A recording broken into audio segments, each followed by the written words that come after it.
Estamos informando seus seguidores que agora tem ninguém.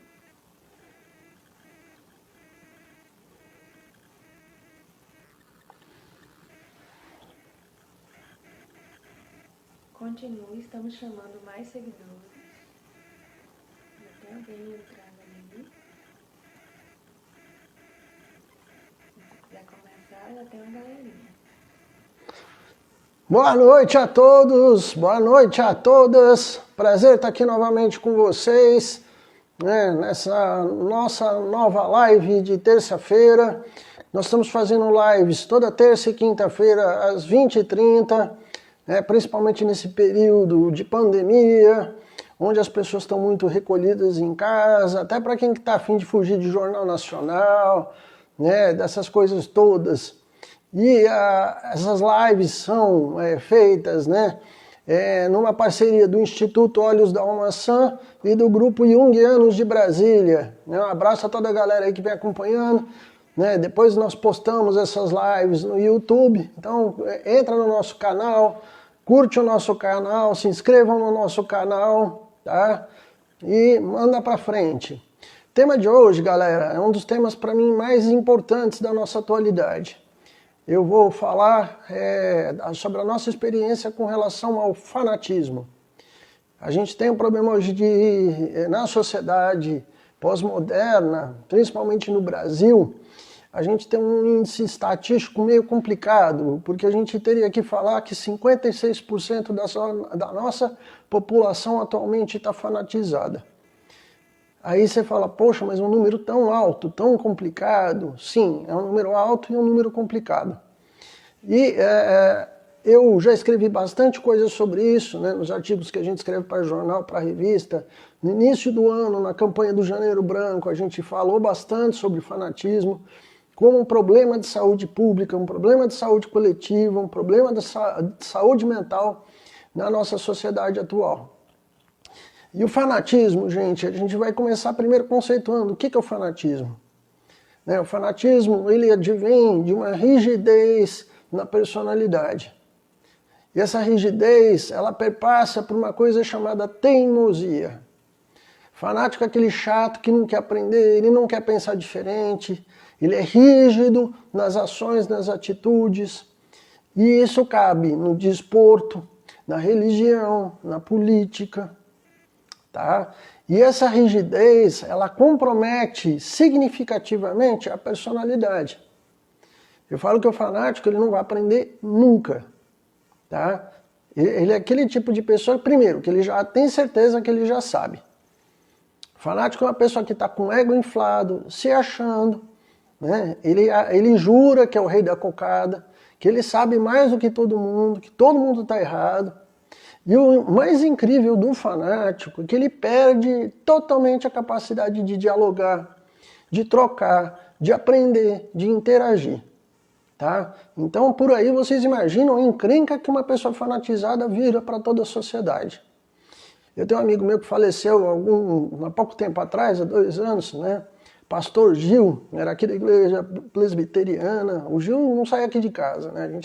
Fomos grandes amigos. Aí, o Gil foi meu aluno uma época atrás, né? Quis aprender muita coisa sobre psicanálise, e a gente trocava muita figurinha.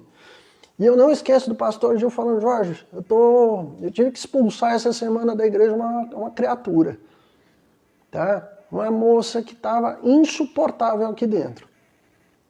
Tá? Ela queria saber mais teologia do que eu, que fiz curso de teologia para virar pastor. Né? Outro dia também um amigo meu, o padre Everson, também a mesma coisa, me mandou falar, Jorge, tô te mandando uma chata. Cara, ela tá dando trabalho aqui na igreja até não ter mais jeito, tá?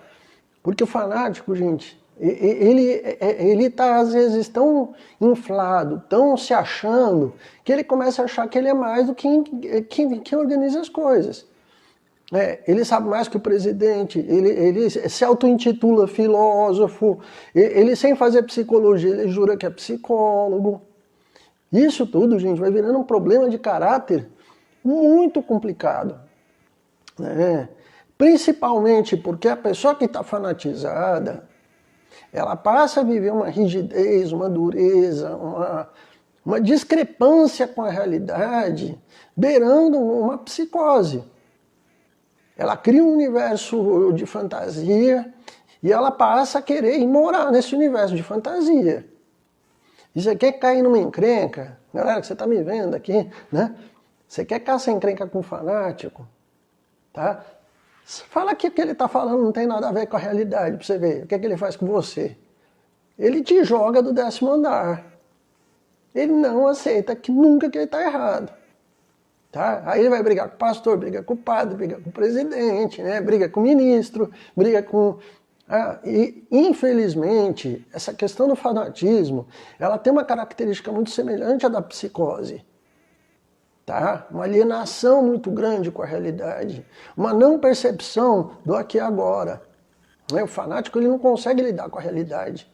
Tá? E ele acha que o mundo ideal que ele imaginou é o mundo que as outras pessoas têm que seguir.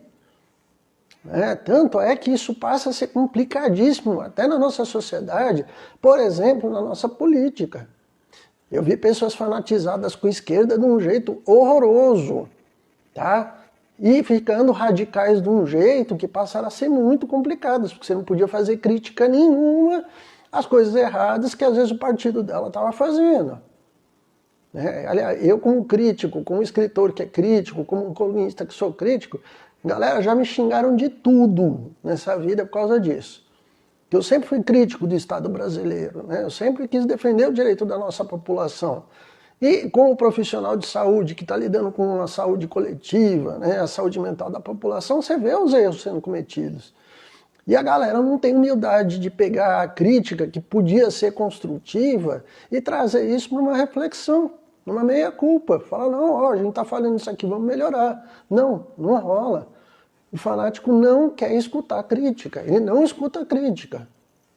Pelo contrário, ele como jura que ele sempre está certo, né, e vive nessa psicose fora da realidade, né, ele acha que as coisas que ele está defendendo estão acima do bem e do mal, estão acima de Deus. Aliás, fanático quer mandar em Deus, né? E aí o que eu estou falando? Que essa pessoa fanatizada, ela perdeu a capacidade básica, né, de ter humildade. Olha uma coisa complicada, né? E eu gosto muito de um ditado hebreu que diz que não foi Deus que parou de falar com os homens. Foram os homens que pararam de se ajoelhar para escutar a voz de Deus. Falta muito no ser humano pós-moderno humildade, tá? Para poder perceber a natureza, perceber a dinâmica das coisas. A gente vive essa crise de consciência hoje, onde a percepção do ser humano está distorcida. E mais da metade dessa distorção de percepção tem a ver com a nossa vaidade. Quando a gente está estudando, inclusive, a psicologia junguiana, a psicologia analítica, o Jung foi de uma sabedoria tremenda, Carl Gustav Jung, né? Quando ele traz na discussão da fundamentação dos arquétipos, ele coloca muito claramente que boa parte dos problemas que a gente tem de saúde mental e do adoecimento do ser humano, a neurose que se instala, ou mesmo as psicoses que derivam disso, a cisão arquetípica. O que isso quer dizer para quem é leigo? Né? Quando você... A vida ela é toda polar, né? Entre certo e errado, bom e mal, quente e frio. Né? Nossa percepção ela é dualística. Né? Consciência e inconsciente, né? Água e fogo, terra e ar. Né? Todas as questões da nossa vida vêm por aí. Né? A nossa consciência, a nossa capacidade de projeção, o recolhimento da projeção, essa coisa toda, né? Que a gente faz de... constituir na nossa cabeça as coisas. Só que a pessoa fanatizada, ela cai num crime psíquico contra ela mesma, que ela, se ela é de esquerda, ela vive só à esquerda. Ela não consegue perceber o que a direita tem de legal, né? Então ela fica nisso, sabe? Guerreando, né? Se eu estou aqui, eu não posso conversar com quem está de acolá, sabe? E isso passa a ser muito doentio na natureza do ser humano. Isso aqui é uma coisa mais chata no planeta Terra do que um corintiano enjoado. Gostaram? Tá? Nada contra corintiano, mas quando o cara dá pra ser enjoado, gente, ele fica uma criatura insuportável. Nada contra o Corinthians, gente, tá? Até brincadeirinha que eu faço. Mas sabe o chato? Corinthians está jogando mal, não acerta uma, não sei o quê. O cara tinha que, como torcedor, até gostando de futebol, falar, pô, meu time não tá legal. Mas ele não, é o melhor time do mundo, vai ser o melhor time do mundo, né? Sabe aquela coisa do... Ele quer transformar a água em terra. E na cabeça dele, ele faz isso. O fanático é assim. Ele distorce a realidade. Ele não percebe a vida como a vida é. Tá? E pelo contrário, né? Ele fica o tempo todo batendo de frente com qualquer um que falou, meu querido, tá? As coisas não são desse jeito que você está pensando, não. Pra que você caçar uma encrenca do tamanho do mundo? Lamentavelmente no nosso Brasil, né, isso não vem acontecendo de ontem, né, do começo do ano para cá, nos últimos 10 anos, e eu atribuo isso diretamente ao cenário do crescimento, inclusive, né, da situação econômica de recessão. Nós temos aí 14 anos de recessão econômica, né, 63 milhões de brasileiros endividados. E os discursos políticos nesses últimos 14 anos, eles foram se acirrando de uma forma a transformar quem pensava diferente, os opositores, em inimigos de morte. Tem 14 anos que eu venho observando um enrijecimento do discurso político. E é engraçado que isso aconteceu na política, isso aconteceu no acirramento do radicalismo religioso. E essa onda toda do crescimento do fanatismo, ela vem em frente, inclusive, com um fenômeno crescente no Brasil, que é a falência do nosso sistema educacional, pelo aumento expressivo de analfabetos funcionais. Galera, tá tudo ligado, porque a pessoa não consegue, por exemplo, lidar com a metáfora, analisar, interpretar um texto. Aí sai por aí fazendo essas barbaridades que a gente vê hoje, por exemplo, de políticos com discurso totalmente anacrônico, defendendo atrocidades totalmente fora da época, fora do contexto histórico que nós estamos vivendo, ou muito pior do que isso, brigando com a ciência. Tá? Que é a coisa mais absurda que o nosso país vem trazendo nesses últimos anos. E o pior do que isso, galera, né? Quando a gente fala de saúde mental, eu sempre falo que existe uma crise, que eu convido sempre meus alunos a pensarem nisso. O problema não está no Dom Quixote, que está doido, que está fora da realidade, que está brigando com o moinho de vento, que está batendo de frente com o moinho de vento, jurando que o moinho de vento, né, é um gigante, que na verdade ele foi enfeitiçado. O problema, galera, tá no tal do Sancho Panza, que é quem segue o doido. Tá? Então, e na nossa conjuntura atual, tá cheio de Sancho Panza aí, que não tem coragem de falar, ô patrão, vamos menos, patrão, vamos mais devagar, pega menos, pega mais de leve. Mas, resumindo, o chefe surta, pega a lança dele, põe o pinico na cabeça, né? E sai por aí gritando que nem um doido e a galera sai gritando atrás. Tá? E o fanatismo, ele tem muito a ver com uma coisa que Jung narra em várias obras, que é o rebaixamento do nível mental. Tá? Marie-Louise von Franz fala a mesma coisa, inclusive quando eles analisam de uma forma muito fria, né, e contundente o que foi a história do nazismo. Que foi um movimento de extrema-direita, que foi um movimento, inclusive, tentando fazer, né, pelo totalitarismo, um domínio total praticamente de toda a Europa e de praticamente todo mundo civilizado. Tá? E aí a gente tem uma complicação grave. Por quê? Essa questão, né, do fanatismo, ela entra pela sombra coletiva. O inconsciente coletivo tem camadas, só que a gente tem uma sombra coletiva.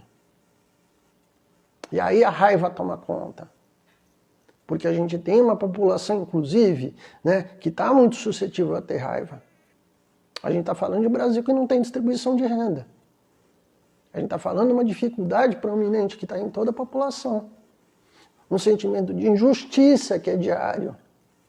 quando você vê ministros ou juízes ganhando 500 mil reais e às vezes não tem dinheiro para um aposentado. A crise da distribuição de renda, né?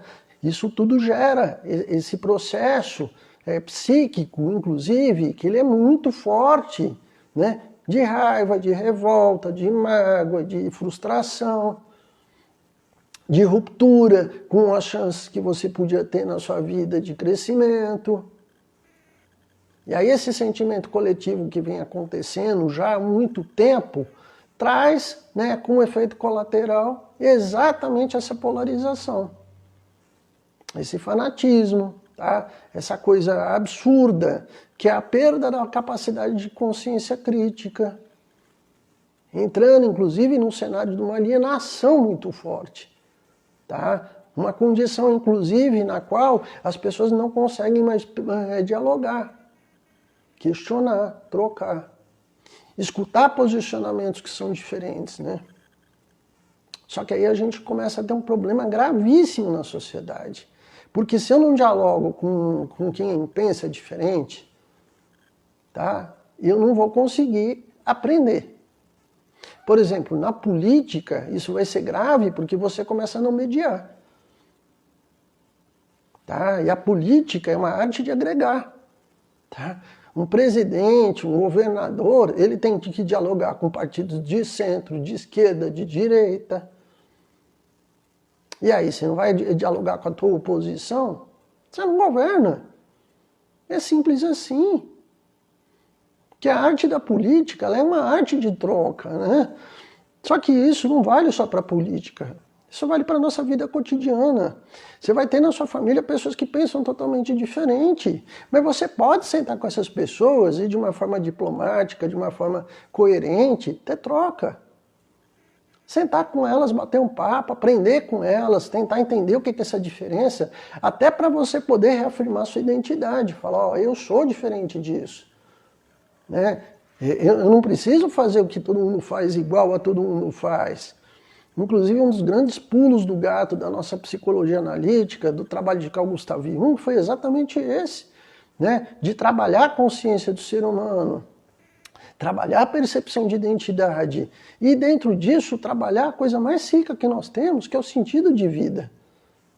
Tá? A nossa individuação. Tá? Nós nascemos para quê? Você está vivo para quê? Você está aqui nessa terra fazendo o quê? E nesses tempos de pandemia, tá? Você está fazendo o quê da sua vida? Você tem feito alguma coisa para ajudar os outros ou você está em casa chorando e reclamando da vida? E é tão interessante que a pessoa fanatizada, ela perde a capacidade de empatia. Ela perde essa condição gostosa que a gente tem, que é olhar para o outro e sentir o que o outro sente. E isso, inclusive, é a base de qualquer processo psicoterápico, né? Você sentir o outro, você gostar de gente, você querer agradar as pessoas. Fanático não tem nada disso, não. Tá? Fanático, a primeira coisa é que ele quer mandar os outros para o inferno. Fanático não gosta de gente, né? Aliás, fanático não gosta de Deus. Gostaram? Eu tô para conhecer um fanático com espiritualidade ativa. Não tem. Fanático é aquela pessoa que dentro da igreja, ele gera tanto problema, que ele tá lá para julgar os outros, ele tá lá para falar mal dos outros, ele tá lá para atrapalhar o caminho dos outros e fazer coisa legal pelos outros. Ele não tem essa predisposição. Ou se ele faz isso, ele faz único e exclusivamente em função da vaidade dele. Complicado, né?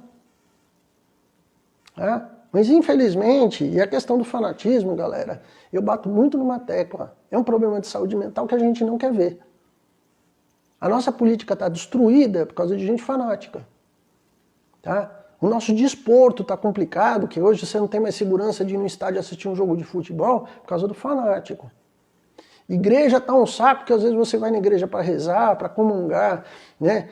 Entrar em contato com Deus, e aí você pega um discurso de uma pessoa adoecida, que quando você entra na igreja para tentar ter paz, você escuta a guerra.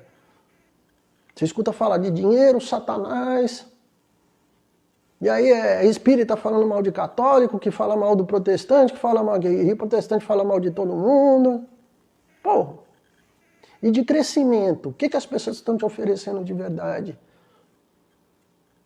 E aí eu entro numa outra coisa, que o fanático, ele é mobilizado pelo medo. O fanatismo só existe porque tem medo. Muito pecado, né? Um espírito enrijecido, perdeu totalmente a capacidade de amar. E ele quer saber de ganhar dinheiro, ele quer saber só de usufruir. Tá? E a psique dele é extremamente primitiva. Né? Ela passa a ser aquela coisa do menino que é o dono da bola, que se não for ele que marca o gol, ele pega a bola e volta com ela para casa, sabe? Mas ninguém vai jogar, porque quem manda no jogo não sou eu. Só que, galera, o jogo é coletivo, a vida é coletiva. Nós não temos mais espaço na sociedade, ainda mais em tempos de pandemia, para uma forma de raciocínio muito egoísta, muito tacanha, muito limitada. Até porque essas pessoas, elas passam a sofrer toda a sorte de ataques da própria vida. Né? Ninguém hoje em dia tem mais tolerância com gente assim. Tá? E ainda mais numa época onde nós temos uma transparência total na sociedade, onde nós temos uma ampla visibilidade de tudo e de todos, graças ao advento das redes sociais e a forma como o mundo está constituído também. Né? Onde você tem o tempo todo uma comunicação aberta. Você tem total direito de falar o que você pensa. Né? Nós temos liberdade de expressão, só que é uma liberdade responsável. Porque o que você fala, você é responsável por aquilo.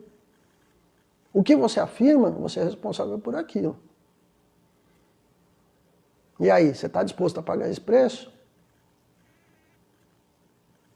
Você está pronto para arcar com esse preço? E eu bato muito na tecla que o fanático, gente, ele é tão fora da casinha. Eu vou pegar outra questão, tá? Eu vou pegar na arte, né? Pessoas fanatizadas, por exemplo, pelo chorinho, né? É muito legal você gostar de chorinho, né?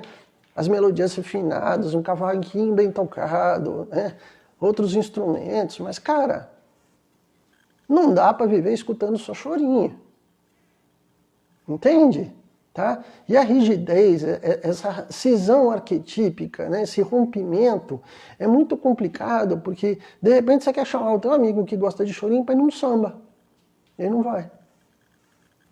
Ele não gosta do samba. Tá? Eu tinha um amigo meu que era fanático no Iron Maiden, né? Cara, às vezes ele era chato. Porque a melhor banda era o Iron, o melhor disco era do Iron, a vida era do Iron, tudo era o Iron. Cara, mas tem Judas Priest, tem Black Sabbath, tem... Cara, tem tanta banda maravilhosa. Cara, só Iron. Tá? Jorge, a Amanda tem uma pergunta legal aqui, ó. O fanático tem algum potencial de mudança? Olha, Amanda, né, o fanático tem algum potencial de mudança? Maravilha. A Lohane que está ajudando a gente aqui hoje, né? Bom, bem que eu gostaria que tivesse. Tá? Porque na prática ele não vai pelo amor, ele vai pela dor. A gente só vê mudança em fanático quando ele ganha muita porrada. E o fanático, gente, ele arrebenta com a profissão, ele arrebenta com o relacionamento, ele arrebenta com o partido dele. Né? Pessoas fanáticas, cara, é aquela pessoa que briga com o cara que é aliado dele. Vocês já viram algum exemplo disso na sociedade atual? Não precisa falar não, gente, só pensa, tá? Em vez de chamar a galera para jogar bola no domingo, fazer um churrasco, falar, ó, vem cá, gente, vamos comungar, vamos estar todo mundo junto no mesmo barco. Não, ele fica te olhando assim, atravessado, falando, meu inimigo. Ele quer meu lugar, ele quer, sabe? E aí a gente cai num outro processo que o fanatismo... Por que eu trato o fanatismo como psicose? Porque junto vem o advento da paranoia. Tá? Um sentimento de alta persecutoriedade. E é por isso que, inclusive, os fanáticos, gente, é muito difícil você tratar um fanático em consultório. O fanático só procura a gente em consultório quando ele arrebentou com a vida dele. Quando a esposa largou, ele foi expulso da igreja, ele entrou em depressão, daí ele procura terapia. Ou quando vai ser preso, tá? Tem muito fanático que cai com gravíssimos problemas judiciais. Tá? Por humilhação. Há pouco tempo atrás teve uma estagiária nossa que pegou um caso do cara que ia ser preso por racismo. Aí ele veio procurando ajuda até para tentar se livrar, né? Ver se conseguia fazer alguma coisa nesse sentido. E a gente fala, olha, teu problema judicial, se você quiser terapia, maravilha, mas problema com a justiça você vai resolver com a justiça. Né? E eles acabam gerando muita confusão na vida pessoal deles. Então, tem mudança, eu já vi pessoas melhorando demais. Né? Eu acredito que o ser humano ele pode melhorar. Só que o fanático ele é tão duro, ele é tão rígido, que para ele começar a querer mudar, cara, é um século. Tá? Porque ele briga com o universo, né? Defendendo uma ideia, e aí a gente pode pensar até num pensamento obsessivo, tá? Uma coisa assim absurdamente obsessiva, né? Que o Jung até delimitaria nos primeiros livros, né? Principalmente nos estudos psiquiátricos, quase como uma tara, tá? De tão obsessivo que é. Né? A energia psíquica trava, ela não flui. Né? E aí é onde eu bato muito na tecla, porque essas pessoas elas ficam tão enrijecidas que a primeira coisa que a gente percebe notória num fanático é que ela perde a alegria de viver. Olha, eu não conheço fanático que sorria. Ele acorda resmungando, ele vai almoçar resmungando, à noite ele está xingando alguém. E, inclusive, essa é uma dica terapêutica que eu dou, tanto para familiares quanto para pessoas que são terapeutas. Né? A gente não vai trabalhar com um fanático batendo de frente com a fé dele, com a ideologia partidária dele. Não. O trabalho terapêutico ele começa pela beirada. Né? Quando você questiona, cadê sua alegria, cadê sua leveza, cadê a suavidade? Né? Vamos começar a escutar outros discos? Foi o que eu fiz com esse amigo meu, que era fã do Iron Maiden. Né? Eu falei, ô, cara, vem cá. Né? Bora escutar uma outra coisa? Um AC/DC, um White Snake, vamos. Sabe? E aí, aos poucos, você vai conseguindo trazer ele para uma percepção um pouco mais ampla da vida. Porque o fanático, gente, ele é cego. Ele é mais cego do que eu, que não enxergo. Né? Sabe, limitado, aquela coisa, ó, visão fechadinha, né? Não quero ver nada. E aí você começa a trabalhar ele nesse sentido de, cadê a leveza da sua vida? Né? Outra pergunta que eu faço muito pro fanático, né? Cadê seus amigos? Aí eu estava atendendo uma mulher fanatizada, ela entrou nesse movimento carismático de cabeça, pegou um líder religioso aí terrivelmente radical, sabe? Tudo é proibido, tudo é pecado, né? Deus o livre se ela falasse para ele, olha, eu quero arrumar um namorado para dar uma, sabe? Né? Dar uns beijos na boca, né? Ela sabe? E ela embarcou nessa. Ela passou 20 anos nessa seita religiosa, tá? Um processo de lavagem cerebral, rebentando com a vida familiar dela, rebentou com a vida profissional dela, arrebentou, entendeu? Ela tinha uma paquera que ela acabou, né, botando esse paquera para correr. E aí? Aí deprimiu. Tá? Porque a grande profissional que um dia ela foi já não existia mais. Porque ela foi arrebentando todos os vínculos dela, inclusive misturando religião com trabalho. Cada coisa na nossa vida tem o seu compartimento, cada coisa tem o seu lugar, né? Porque ela começou a querer pegar todos os clientes da empresa que ela trabalhava e catequizar um por um. E o dono da empresa falando, não faz isso, falando, não mistura as coisas, né? Não, mas é preciso, sabe, você tem que escutar a voz de Deus, e na verdade era a teimosia dela. A situação dela da empresa ficou tão insustentável que o dono falou, olha, não dá mais para você continuar aqui. Porque os teus clientes estão me ligando para não ser mais atendidos por você. E só essa semana foram 5 reclamações nesse sentido. Que tal? Aí é onde a gente vê, viu, Amanda, a pessoa começar a entrar num sofrimento, e aí esse sofrimento faz ela repensar na vida dela. Tá? Infelizmente, eu queria muito que a pessoa fanatizada não precisasse chegar no fundo do poço, mas não é o que eu vejo. E numa atualidade que a gente vive hoje de pandemia, onde nós temos que reinventar a vida, tá? De uma forma muito rápida e urgente, readequar todas as coisas. Quando que tudo bem, eu até vou fazer meia culpa aqui, eu sempre trabalhei com imprensa. Né? Tem 25 anos que eu faço, escrevo para jornal, faço rádio, jornal, TV, né? Então, assim, aqui eu estou trabalhando com um meio que é diferente, mas que eu sempre fiz algo vinculado à comunicação, né? Quem conhece minha história sabe, né? 16 anos de jornal, o Diário da Manhã, né? Portal Café Brasil e outras coisas que a gente já fez na vida. Só que ao mesmo tempo, com o advento da pandemia, eu tive que me reinventar. Tá? Porque ou a gente muda ou você quebra.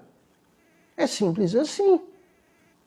Eu fazia esporadicamente alguns atendimentos online, agora eu estou fazendo 70% da minha clientela hoje é online.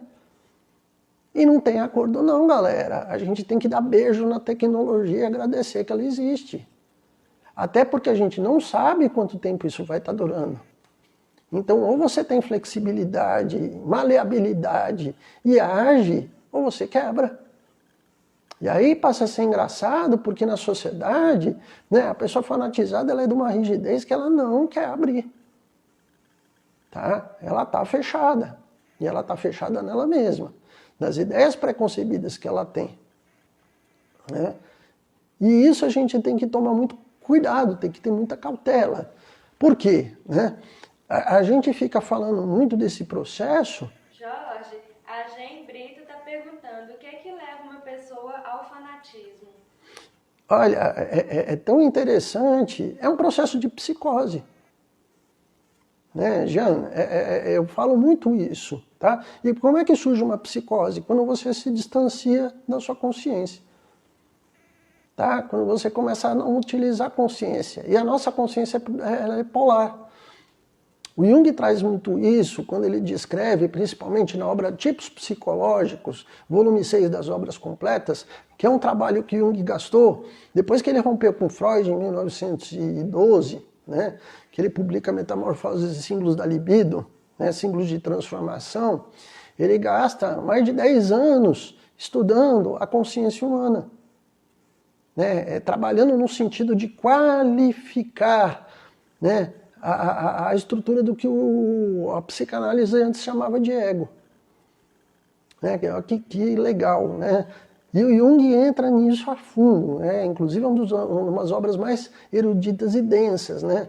da psicologia analítica. Tanto é que quando eu conheci o trabalho da doutora Anísia da Silveira, que eu conheci a doutora Anísia, eu falei, cara, mas isso aqui não dá para ler não. Né? Ela riu, olhou para minha cara e falou, Jorge, começa pelo capítulo 9, tá? Depois você lê o resto do livro, né? E aí ficou um pouquinho mais palatável, ficou mais fácil de entender, né? Mas eu falo que em todo esse trabalho, né, a consciência ela é uma conquista, né? Ninguém nasce consciente, você vai desenvolvendo ela. O problema é que, hoje em dia, com o analfabetismo funcional, com a preguiça, o comodismo, com essa ideia muito presente na vida atual, né, de salvacionismo, que eu vou votar num cara, que ele vai ser o salvador da pátria. Uma projeção absurda, infantilizada, de, sabe, eu posso ficar no sofá de casa, que está tudo resolvido. A negação, inclusive, das pessoas com relação à própria individuação. Tá? Tudo isso gera o fanatismo. Né? E se a gente for olhar... Né? Além do que, um dos grandes agentes mobilizadores do fanatismo na atualidade é o próprio endividamento das pessoas. Tá? Ninguém quer pôr a mão na consciência e falar, ó, eu me enganei, eu me iludi. Tá? Eu peguei dinheiro emprestado no banco que eu não podia ter pegado. Eu comprei uma casa que eu não tinha condição de ter comprado. E aí a pessoa, quando ela faz burrice na vida dela, quando ela dá um passo maior que as pernas, porque não foi previdente, ou porque se iludiu, ou porque não estudou direito o que ela estava fazendo, o segundo passo é fanatizar. Porque em vez dela assumir a culpa dela, falar, oh, eu errei, eu estou fazendo coisa errada, aí ela começa a projetar no mal essa condição. Né? É bem aquela coisa do, poxa, eu estou salvo, né? O resto do mundo está no inferno. E aí é uma projeção muito infantil, muito imatura, que ela vai rompendo com o ciclo da vida, né? Tá? Tanto é que uma das grandes questões da psicologia analítica, a proporção que quando você faz um trabalho um pouco mais profundo com o paciente, né? Num segundo momento da terapia, é o confronto com a sombra. Você tem todo o primeiro momento, que é a questão do reforço de ego, a observação de quem nós somos, né, uma estruturação de identidade. E num segundo passo, é o confronto com a sombra. Né? E a sombra, no postulado teórico, é tudo aquilo que nós temos, porém que a gente não aceita. E isso vale para virtudes, vale para defeitos, vale para aquelas coisas que dentro da gente que estão mal resolvidas. Tá? E o fanático é outro processo também, né, que ele deixa a sombra dele tomar conta de um jeito muito complicado.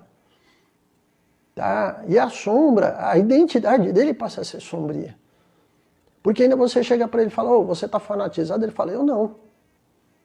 Fanático é Edir Macedo, fanático, tá? E às vezes é ele que está sendo o problema da coisa, né? Os outros são os outros. Tá? E aí a gente vai vendo um cenário de o tempo todo, o que eu estou falando para vocês? Sempre uma projeção de culpa, né? E uma psicose, né? Que entra muito nessa questão das ideias fantasiosas, né? A ideia de salvacionismo, né? O messianismo, que a gente viu muito na política brasileira. E tem 20 anos que a gente vota, nós não votamos em seres humanos. O brasileiro ele tem votado em pessoas que acabam se identificando com esse aspecto de salvacionismo, né? Uns messias da vida aí, né? Que vai salvar a pátria, que vai gerar uma grande revolução, que vai tirar todo mundo da miséria com passe de mágica. A gente vota numa divindade encarnada e depois, 3 anos depois, você descobre que aquilo lá você foi enganado. Você votou foi no capeta. Né? E aí você vê a polarização determinada, né? E aí é onde eu falo que, inclusive, nós temos uma falha gritante na nossa educação, que a nossa educação bancária, né, que é um dos piores índices do mundo, né, ela contribui muito para esse fanatismo. Tá? A nossa ciência contribui muito para isso, se calando, não formando pessoas com visão crítica. A arte falhou nisso. Tá? Por quê? A arte ela traz essa consciência crítica, né? Aí você vê a ausência de leitura, né? Você vê que tem gente que não lê. Se oferece para um livro, né? Tem muita gente aí que nunca leu um livro na vida. Tá? O que eu conheci, inclusive de fanático, que fala da Bíblia, mas nunca sentou para ler a Bíblia, e se leu não entendeu nada do que está escrito, é uma coisa absurda. E o cara fala com todas as letras que ele é cristão. Tanto é que um dos grandes disparates da atualidade, da visão do fanático, é a própria negação do conteúdo do livro sagrado. Tanto é que eles negam o que está escrito. Jesus ensina as coisas claramente, né? Deixa bem claro o que é para fazer. O que o fanático faz? Ele não sai de Jesus. Ele cria uma terceira teoria, né? Porque não é a teoria do que é Jesus, né? É a teoria de como ele quer entender Jesus. E aí passa a ser um complicador violentíssimo isso na sociedade, né? Porque é de uma rigidez que é sem tamanho. É de uma estupidez sem tamanho, né? Por exemplo, nós estamos aqui em 2020. A economia do mundo mudou. O Muro de Berlim caiu na década de 90. A China hoje é um país capitalista. Tá? Os muros e as fronteiras estão muito rompidos, não tem mais essa coisa radical. Só que tem gente dentro do nosso governo falando que vão caçar comunista, vão procurar não sei o quê, cara. Em visões totalmente anacrônicas. Tá? Você vê que né, nós tivemos aqui no Brasil o quê? Né? 12 anos né, do PT no governo. E eu não estou aqui querendo defender A ou B, né? Mas em momento algum você viu, o que eu vi na gestão do PT foi um partido totalmente capitalista.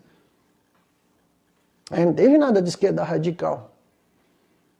Né? Pelo contrário, né? Você viu o PT totalmente aliado com empreiteira, com banco, empresa de telefonia, comércio exterior.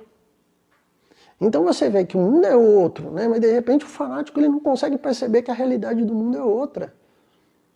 Tá? Que o mundo hoje está totalmente globalizado numa coisa de comércio exterior, de interdependência. Interdependência. E eu não estou querendo defender aqui quem está certo ou quem está errado. Tá? Até porque a discussão não é essa, né? Mas mostrar que essa questão de troca de energias, né? Ela tem que acontecer. tá? Porque senão a gente perde muita coisa importante e legal da vida da gente, né? E o trabalho nosso como terapeutas, né, como psicoterapeutas, né, alguns que são analistas, né, o legado que Jung deixou para a gente sempre foi muito esse, né, de resgatar uma suavidade e uma capacidade de troca. A teoria analítica, a escola analítica de C.G. Jung, né, ela fala muito de dialética, de uma tese, de uma síntese, de uma antítese. O eixo dinâmico da vida, que o tempo todo está fluindo, né? Tá? E se você perder isso, você perde o bonde da vida. Você fica cristalizado, cai na neurose, fica travado. Né? É tão interessante esses posicionamentos, porque a base da neurose, a base constitutiva da neurose está nisso. Tá? A pessoa tem uma crise afetiva lá, quando ela tem 15 anos de idade, não consegue mais sair disso o resto da vida. Tá? Rompe com um namorado lá, não consegue mais, nunca mais beijar na boca. Tá? Ou discursos horrorosos que a gente escuta em consultório. Todo homem não presta. Galera, oi. Todo generalismo, ele beira essa coisa do fanatismo, né? Uma paciente minha estava com esse discurso, eu falei, pô, quer dizer que... E ela era cristã, né?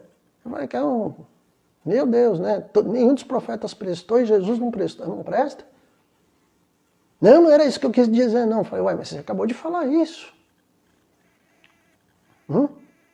Não dá para generalizar. Todo generalismo, gente, é a base de preconceito, né?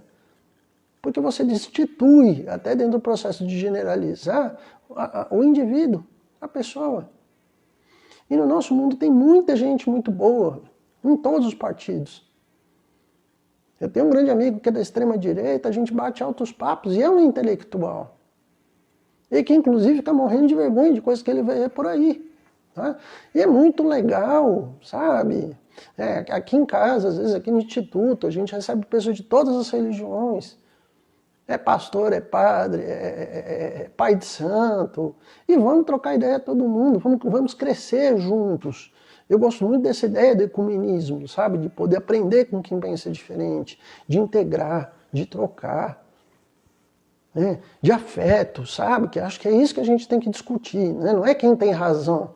Porque o fanático também ele cai muito nessa coisa, eu tenho razão. Eu tenho razão. E quando você tem razão, você perdeu o seu coração. Tá? Porque o mais gostoso da nossa vida é a condição da capacidade afetiva, de integrar, de trocar, de comungar, né? De fazer isso que a gente está fazendo aqui, de repente eu aqui com vocês de noite, né? Altas horas, está todo mundo cansadinho, né? Poxa, daqui a pouco eu vou dormir, né? Vou papar alguma coisinha gostosa, mas, sabe, trocar. A vida só existe porque existe troca. E se você não tem capacidade de trocar, você fica cristalizado, você não sai do lugar. Voltando a falar da nossa realidade, a gente está vendo muito isso claramente no comércio. Sabe, em 15 dias aqui de pandemia, 20 dias que a coisa ficou mais grave aqui no Brasil, fica claro quem que é rígido, tá? Quem consegue ter maleabilidade e flexibilidade, quem que vai sobreviver no mercado. Eu fui tentar comprar um equipamento de informática, eu comecei a rir até da loja, eu falei, cara, como é que isso rola, né? Aí eu descobri que uma das maiores lojas de informática aqui da região não tem e-commerce, né? Não tinha teleentrega, não tinha nada. Eu falei, cara, mas peraí, não é a maior loja aqui da região? É. Aí eu falei, cara, mas os caras vendem material de tecnologia, mas não usam a tecnologia que eles mesmos vendem. Aí você fala, depois que a loja quebra, você fala, por que quebrou? E numa conjuntura onde a gente tem que redesenhar, tá? Todos os métodos, redesenhar a vida. Eu sou professor, né? Todos os nossos cursos, né? O nosso curso de pós-graduação, o curso de saúde mental. Da noite para o dia, em 15 dias, eu tive que subir todos os cursos para EAD, ensino à distância. Era o que eu gostaria, era o que eu queria? Não, mas é o que pode ser feito agora. E aí você tem que ter uma big capacidade, né, de flexibilidade, de não ser rígido, e inclusive de parar para ter humildade de perguntar para colegas, amigos e as pessoas com quem você convive, pô, e aí, cara, eu faço o quê? Que jeito que vai? Né? Foram 15 dias, né? eu, Deró, Guilherme, uma galera toda aí, cara, quebrando cabeça. Amigos do Sul, né? Amigos de São Paulo, uma galera quebrando a cabeça. E agora, como é que a gente faz? Né? E ao mesmo tempo é tão contraditório, né? Poxa, eu sou um profissional da educação, né? Sou um psicoterapeuta, cara. A tecnologia está debaixo do meu nariz desde 1998, inclusive com adaptação para gente que é cego, pra gente que não consegue fazer as coisas. Por que não usa? Né? Precisa ter uma pandemia para a gente fazer as pazes com a tecnologia. Tá? Precisa ter uma crise dessas, né? Para a gente voltar a namorar as coisas que são as nossas ferramentas de utilidade básicas. Tá? E aí onde eu, inclusive, acho engraçado no nosso mundo, né? Porque hoje você tem os discursos dos radicais. Né? Tem muita gente aí entrando em parafuso porque ele não vai se adaptar à mudança do mundo.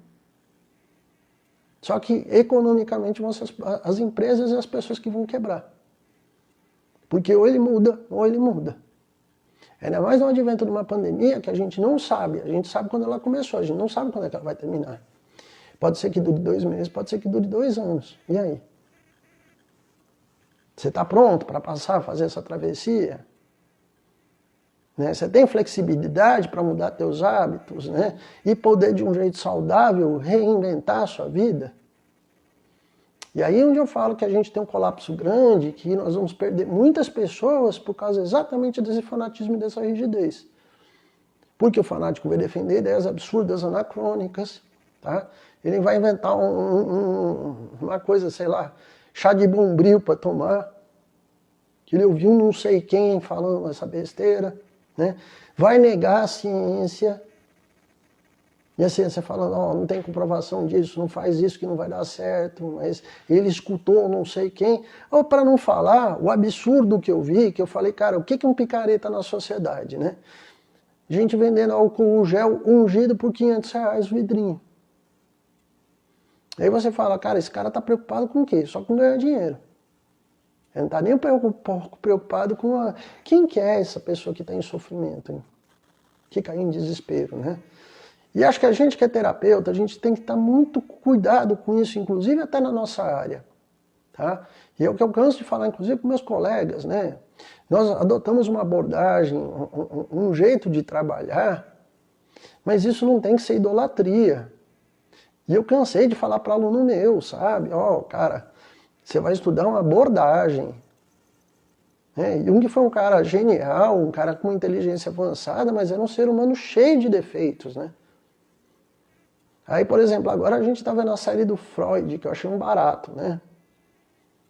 Só que é uma série tão interessante, que é uma ficção, tem fatos que são genuínos, tem fatos que foram estereotipados. Mas o que aconteceu que o pessoal entrou em colapso? Porque as pessoas querem lidar com o mito Freud, né? Não com o ser humano Freud. E aí quando uma série pega os defeitos dele e bota na cara, aí a galera começa a sapatear, né? Porque não é esse o Deus Freud que eu criei. Oi? Tá? Isso me chama muita atenção na sociedade, porque aí onde cai o fanático, ele fica o tempo todo atrás de uma idolatria. E no nosso meio científico tem muita gente que idolatra, tá? Que quer montar igrejinha pro Jung, quer montar igrejinha pro Freud, quer montar, sabe, eu sei lá para quem, né? Pra PNL, né? Que jura que o Lair Ribeiro vai salvar a humanidade, São Lair Ribeiro, amém Lair Ribeiro, né? Sabe? Oi. Só que isso não presta. Porque a ciência, quando vira profissão de fé, ela deixou de ser ciência. E uma das coisas mais legais e importantes, que inclusive eu acho legal na obra do Jung, é que ele o tempo todo questiona o próprio método empiricamente do que ele faz. Ele se coloca como o centro da pesquisa, inclusive falando, olha, eu consegui estudar isso aqui, ponto. E, de uma certa forma, até uma vivência de coerência, falar, os meus defeitos são esses aqui, e aí? Tá? Que inclusive foi muito complicado na vida dele, a proporção que ele assumiu isso aí, ganhou paulada de tudo quanto foi lá, foi a vida toda, né? Tá? Mas pelo menos foi coerente com ele mesmo. Né? E aí onde inclusive fica uma lição pra gente, né? De ter muito cuidado até no campo teórico, ter muito cuidado pra gente não transformar a nossa ciência, a nossa bagagem, a nossa profissão numa coisa de fanatismo. Porque, lamentavelmente, também, até no meio psi, isso acontece demais. Acontece demais, sabe? Eu lembro de uns trabalhos que, inclusive, né, eu vi pessoas... Gente, a gente teve uma situação, né? A galera começa a criar hábitos, né? Descobre que um que fumava cachimbo, aí todo mundo que quer seguir você tem que fumar cachimbo. Oi? Tá, o Freud usava aquele bigodinho, cavanhaque, todo mundo vai usar cavanhaque. Oi? Tá, essa coisa de persona muito deslocada, né? De rompimento, né? Com a própria identidade, de rompimento com a individuação, passa a ser muito cara para a psique, porque cai na neurose. E a persona, quando toma conta da própria personalidade, da identidade, ela passa a ser tão patológica quanto qualquer outra instância, né? Assim como a própria sombra também, quando toma conta da personalidade, isso passa a ser muito complicado, porque vira um processo, né, autodestrutivo. Tá? E para a gente fechar, né, nesses minutos que faltam, eu bato muito, gente, eu vou voltar num ponto que eu falei ali atrás. Você quer combater o fanatismo? Tá? Traz alegria para a sua vida. Tá? Eu falo muito isso para as pessoas que quando me procuram, né, que eu vejo que elas estão muito duras, sabe? As expressões artísticas, a arte, a leveza, a jovialidade, a espontaneidade, tudo isso combate o fanatismo. E mais do que tudo, o que combate o fanatismo de verdade é Deus. E Deus não é um cara tranquilo, né? Ele é torto. Aliás, exemplo disso está no nosso Antigo Testamento, né? Os profetas não tinham um normal, né? Tá? Se você quiser pegar os profetas modernos, pós-Jesus, não tem um normal, né? É o bêbado, é o cachaceiro. E isso é tão interessante, né? Tá? Então, não adianta você querer ficar no seu cantinho comungando com Deus, achando que tudo na vida é pecado, crime e castigo, porque por aí você não vai chegar a lugar nenhum. Você não vai viver as experiências necessárias para você ter vida, né? Aliás, você vai se apartar do mundo do pior jeito, né? Tá?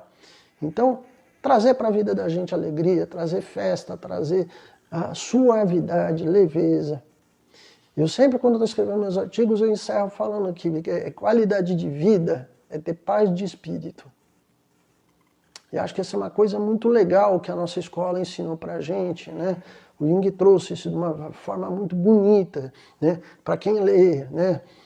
Vida simbólica, está muito lá. A leveza, o lado poético da vida, a suavidade, né? A arte. Dançar, sorrir, viver. E viver em paz com isso aqui, né? Aí você consegue comungar com Deus. Tá bom? Gente, obrigado, né, por mais essa live. Quinta-feira a gente vai estar com um grande amigo de São Paulo, um analista fantástico, Denis Canal Mendes, discutindo o egoísmo. Tá bom? Então, toda terça e quinta-feira, 20h30, a gente está no ar. Então, um grande abraço a todos, até lá.